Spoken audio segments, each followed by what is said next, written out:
Shalom, salam damai sejahtera bagi saudara sekalian dimanapun saudara berada. Kasih karunia dari Tuhan beserta dengan saudara sekalian, dan Tuhan kiranya senantiasa menopang dan memberkati kehidupanmu.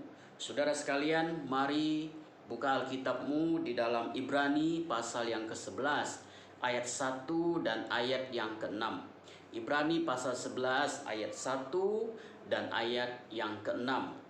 Kita akan melanjutkan renungan yang berkaitan dengan iman. Nah, saudara-saudara yang Tuhan kasihi, di dalam Ibrani pasal 11 ayat 1 berkata, iman adalah dasar dari segala sesuatu yang kita harapkan dan bukti dari segala sesuatu yang tidak kita lihat. Lalu di ayat 6 berkata, tetapi tanpa iman tidak mungkin orang berkenan kepada Allah. Sebab barang siapa berpaling kepada Allah, dia harus percaya bahwa Allah ada dan bahwa Allah memberi upah kepada orang yang sungguh-sungguh mencari Dia. Saudara-saudara, minggu lalu saya sudah membahas dua hal, yaitu iman berasal daripada Tuhan. Dan yang kedua, iman berarti tidak melihat namun percaya. Tetapi bukan iman yang nekat. Iman yang ada dasarnya, yaitu kita percaya berdasarkan apa yang dikatakan oleh firman Tuhan di dalam Alkitab. Lalu kemudian saudara sekalian, hari ini saya akan membahas poin yang ketiga, yaitu iman harus berhadapan dengan pilihan hidup. Iman harus berhadapan dengan pilihan hidup. Di dalam Ibrani pasal yang ke-11, saudara, sebagai orang yang beriman kepada Tuhan, hidup kita akan selalu diperhadapkan dengan pilihan.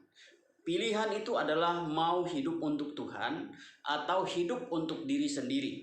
Mau hidup untuk Tuhan atau hidup untuk dunia. Mau melakukan hal-hal yang mempermuliakan Tuhan atau melakukan hal-hal yang mempermuliakan diri sendiri.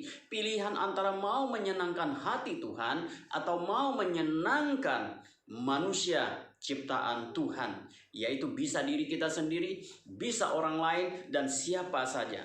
Nah, saudara-saudara yang Tuhan kasihi, kalau kita melihat di dalam Ibrani pasal 11, penulis Ibrani memaparkan tokoh-tokoh iman di dalam perjanjian lama, di mana tokoh-tokoh tersebut kita bisa melihat bagaimana mereka membuat pilihan di dalam hidup mereka.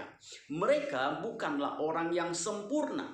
Mereka juga adalah orang yang pernah gagal. Mereka bukan orang yang perfect. Mereka adalah orang yang punya kelemahan, keterbatasan, karena mereka adalah manusia. Namun saudara, mereka belajar untuk terus memperbaiki hidup mereka agar mereka menggenapi rencana Tuhan atas hidup mereka. Memuliakan Tuhan, saudara, bukanlah berbicara, kita bertepuk tangan, lalu kita bersorak-sorak, lalu kemudian kita sudah memuliakan Tuhan. Nah, saudara, kita seringkali terjebak di dalam kehidupan kita seperti itu. Ketika kita memuji Tuhan, lalu kemudian kita berkata, berikan kemuliaan kepada Tuhan, lalu kita bertepuk tangan. Saudara-saudara, itu oke-oke saja.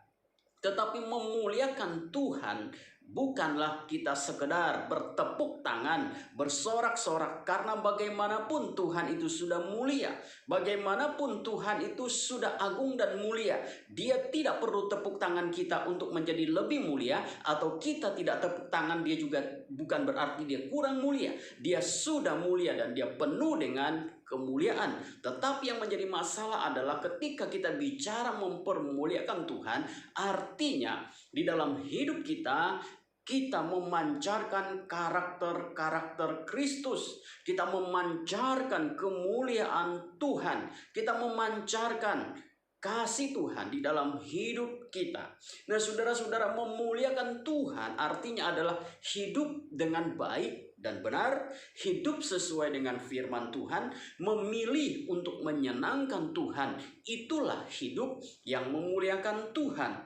Nah, saudara-saudara, mari kita perhatikan beberapa tokoh di dalam Ibrani pasal 11 tentang bagaimana mereka membuat pilihan, karena mereka ada tokoh-tokoh iman, dan di dalam hidup mereka, iman mereka berhadapan dengan pilihan-pilihan. Dan kita lihat misalnya Habel memilih memberikan yang terbaik untuk Tuhan.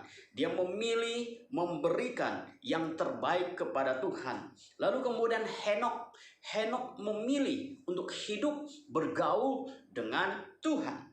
Lalu kemudian Nuh memilih untuk taat dan setia pada apa yang Tuhan perintahkan kepadanya.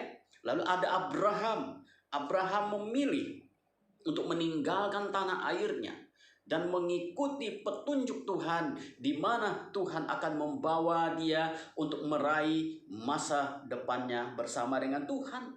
Lalu kemudian saudara ada Musa. Nah, Musa memilih Allah.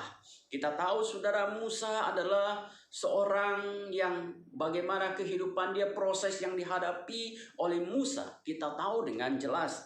Nah saudara, tetapi Musa di dalam bagian Ibrani 11 ini dikatakan bahwa dia menolak untuk disebut sebagai anak putri Firaun.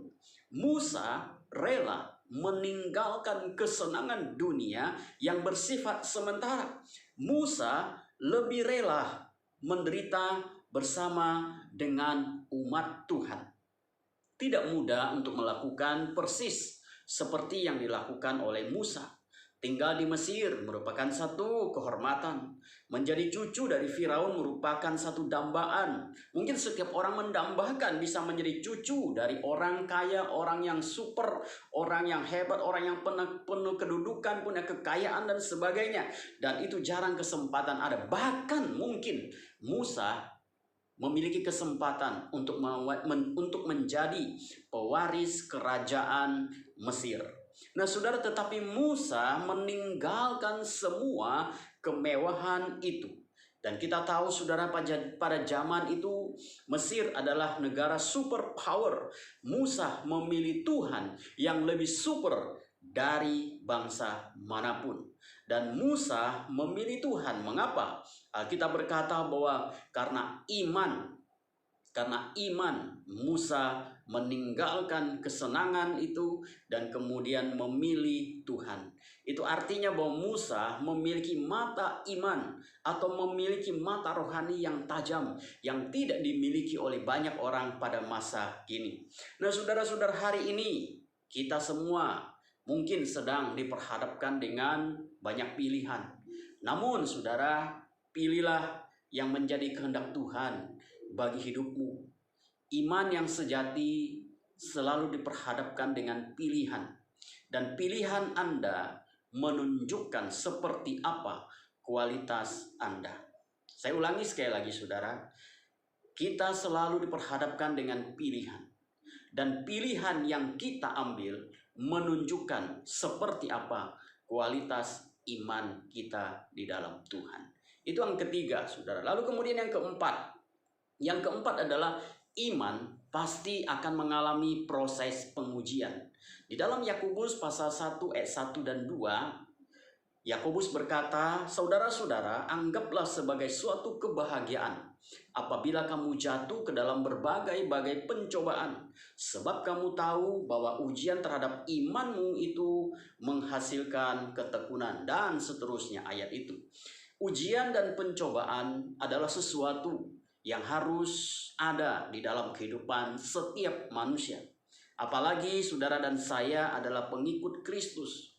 Ujian dan pencobaan itu ada untuk membuktikan kemurnian iman kita. Kita ikut Tuhan sama seperti kita masuk ke dalam sekolahnya Tuhan, di mana kita akan diperhadapkan dengan ujian dan pencobaan. Ujian itu akan selesai sampai kita menutup mata, di mana Tuhan menjemput kita. Ujian itu ada untuk memurnikan kemurnian iman kita, sama seperti tukang emas yang akan melakukan proses pembakaran sampai emas itu menghasilkan emas yang murni dan bernilai tinggi. Iman yang sejati akan teruji oleh waktu. Kesulitan itu datang. Kalau di dalam keadaan lancar, di dalam keadaan aman, tidak ada masalah, tidak ada pergumulan, bisnis lancar, keuangan lancar, dan semuanya lancar, kita sulit menemukan iman yang sejati. Tetapi iman menjadi nyata ketika ada kesulitan, ketika ada masalah, ketika ada penderitaan datang. Karena disitulah iman itu sedang diuji. Apakah kita murni atau tidak? Saudara-saudara, selama kita masih hidup di dalam dunia ini pasti ada masalah, ada kesulitan, ada tantangan yang akan kita alami. Dan waktu kita mengalami kesulitan itu, lihatlah masalah itu sebagai satu proses dari Tuhan untuk memurnikan iman kita dan mendewasakan kerohanian kita. Pada waktu kita diperhadapkan dengan kesulitan yang ada, belajar untuk bertanya kepada Tuhan, Tuhan, apa yang Engkau ingin ajarkan aku di dalam bagian ini? Apa yang Tuhan ingin saya belajar di dalam pencobaan, di dalam kesulitan, di dalam tantangan yang saya hadapi? Dan tetaplah berdoa kepada Tuhan, memohon kekuatan dari Tuhan untuk menopang kita melewati ujian, pencobaan bersama dengan Tuhan. Lalu kemudian saudara, yang terakhir adalah iman yang sejati melahirkan perbuatan baik. Iman yang sejati melahirkan perbuatan baik. Yakobus 2 ayat 17 berkata, demikian juga halnya dengan iman. Jika iman itu tidak disertai perbuatan, maka iman itu pada hakikatnya adalah mati. Iman tanpa perbuatan pada hakikatnya adalah mati. Iman yang benar selalu menghasilkan perbuatan baik, dan perbuatan baik itu tujuannya adalah untuk mempermuliakan Tuhan. Jika ada orang berkata bahwa dia beriman kepada Tuhan Yesus Kristus, tetapi dia tidak memiliki perbuatan yang mempermuliakan Kristus, maka sesungguhnya itu adalah iman yang kosong. Iman yang kosong adalah iman yang tidak menyelamatkan. Kita diselamatkan oleh Tuhan Yesus Kristus. Dan kita bukan diselamatkan oleh perbuatan baik kita, tetapi perbuatan baik yang kita lakukan adalah bukti bahwa kita telah menerima keselamatan dari Yesus Kristus.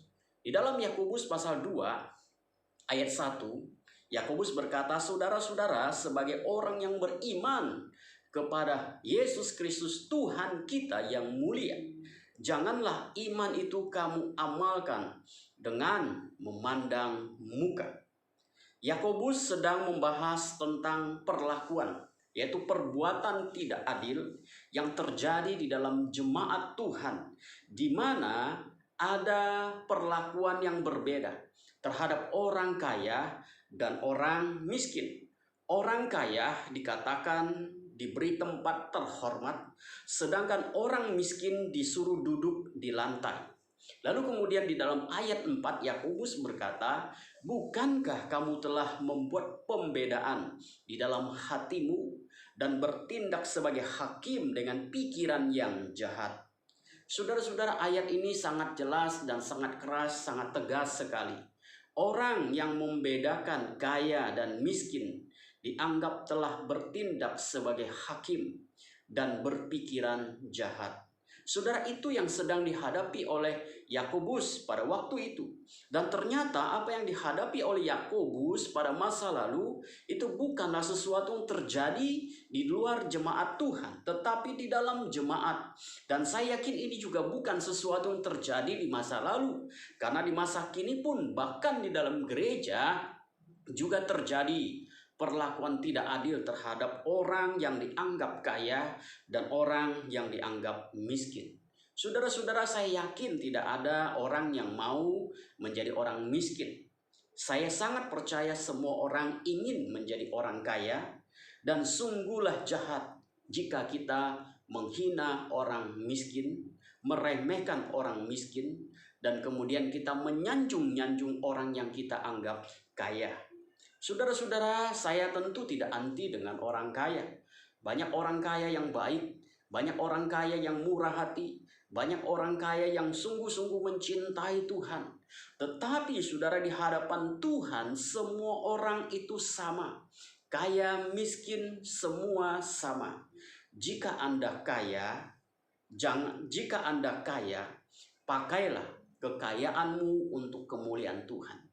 Dan jika kita masih dalam keadaan belum kaya, atau orang bilang kita miskin, janganlah kita minder, karena kita tetap berharga di mata Tuhan. Dan jika di dalam jemaat kita ada orang yang miskin, janganlah kita menghina mereka dan meremehkan mereka. Karena kita tidak tahu masa depan seseorang. Hari ini mungkin saja dia miskin. Tetapi siapa tahu beberapa tahun kemudian dia diberkati oleh Tuhan dan dia menjadi orang kaya. Dan orang yang kaya pun hari ini tidak boleh sombong. Karena apa? Karena hari esok tidak ada yang pasti. Bisa saja hari ini dia kaya, punya harta 7 keturunan tidak habis. Tetapi ketika Tuhan berkehendak lain dan dalam sekejap yang kaya bisa menjadi miskin. Tetapi jadilah kaya di hadapan Tuhan. Jadilah kaya di dalam kebajikan. Jadilah kaya di dalam perbuatan-perbuatan baik yang pada akhirnya mempermuliakan Tuhan. Yakobus berkata, jangan amalkan imanmu dengan memandang muka. Ini satu peringatan yang sangat keras bagi saudara dan bagi saya. Mari saudara kita belajar bahwa iman yang sejati adalah iman yang tidak memandang muka. Iman yang sejati adalah iman yang melahirkan perbuatan-perbuatan baik. Dan pada akhirnya Tuhan dimuliakan. Kiranya Tuhan memberkati saudara sekalian. Amin. Bapa di dalam surga, terima kasih Tuhan, kami bersyukur untuk firman-Mu. Kami sudah belajar tentang iman. Tuhan, hari ini kami belajar tentang iman lagi. Kami berdoa Tuhan berkati agar kami sebagai orang beriman, sungguh-sungguh kami menunjukkan hidup kami sebagai orang beriman di dalam perbuatan hidup kami, di dalam kami menghadapi pergumulan hidup kami, dan di dalam setiap aspek kehidupan kami. Tuhan dimuliakan, agar kami boleh hidup menyenangkan hati Tuhan, memilih hal yang benar, yang pada akhirnya Tuhan dimuliakan. Tuhan berkati saudara-saudara kami dimanapun mereka berada, lindungi, sertai, berkati, curahkan kasih karunia-Mu bagi hidup mereka satu persatu, topang hidup mereka, lindungi mereka dengan kuasa-Mu. Terima kasih Tuhan, kami bersyukur untuk firman-Mu. Di dalam nama Yesus kami berdoa. Amin. Tuhan memberkati saudara sekalian. Amin.